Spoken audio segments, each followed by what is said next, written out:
102 Dalmatians. After 3 years in prison, Cruella de Vil has been cured for her desire for fur coats by psychologist Dr. Pavlo.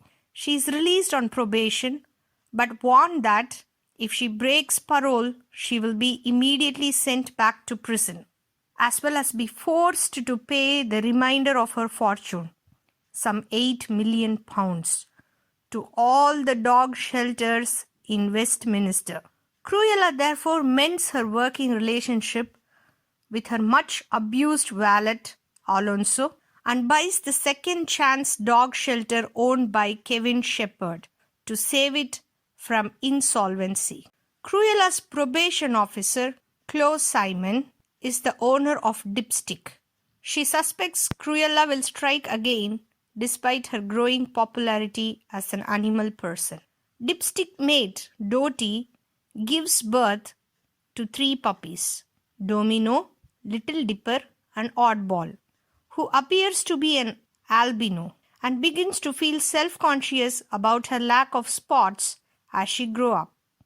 Meanwhile, Dr. Pavlov discovers that when his therapy patients are subjected to loud noises, they revert to their former personalities, but he conceals these findings from the public.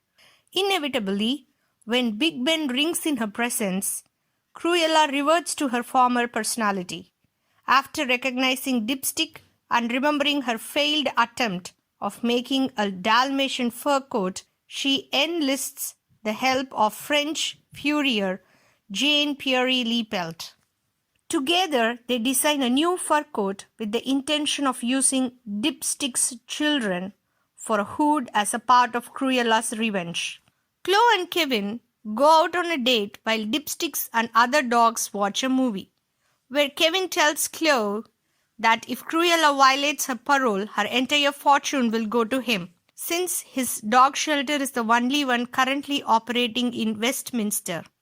Knowing this, Cruella has Kevin framed for the theft of the first 99 Dalmatian puppies. Liepelt takes also exploiting the fact that Kevin has a prior record of dog napping.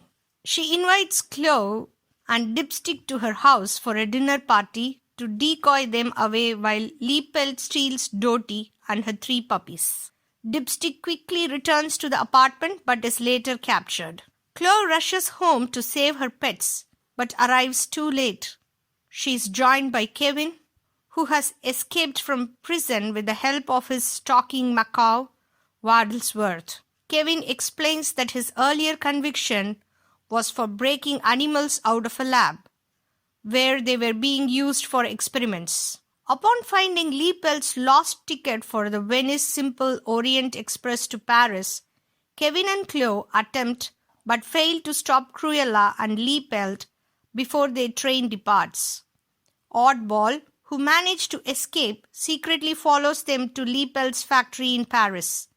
Kevin and Chloe get there as well, but they are discovered by the Cruella, who locks them in a cellar. Despite this, they free the puppies through a hole in the ceiling. Cruella goes after the puppies alone, while Alonso, having been mistreated beyond his patience, defeats Liepelt and frees Kevin and Chloe. They pursue Cruella to a bakery and find that the puppies led by Oddball have tricked Cruella into being baked in an enormous cake. Cruella survives, then she and Liepelt are both arrested. Chloe and Kevin, exonerated from the theft accusation, return to London and are personally awarded the remnants of Cruella's fortune by Alonso himself. Oddball's coat finally develops a few small spots, much to everyone's surprise. The end.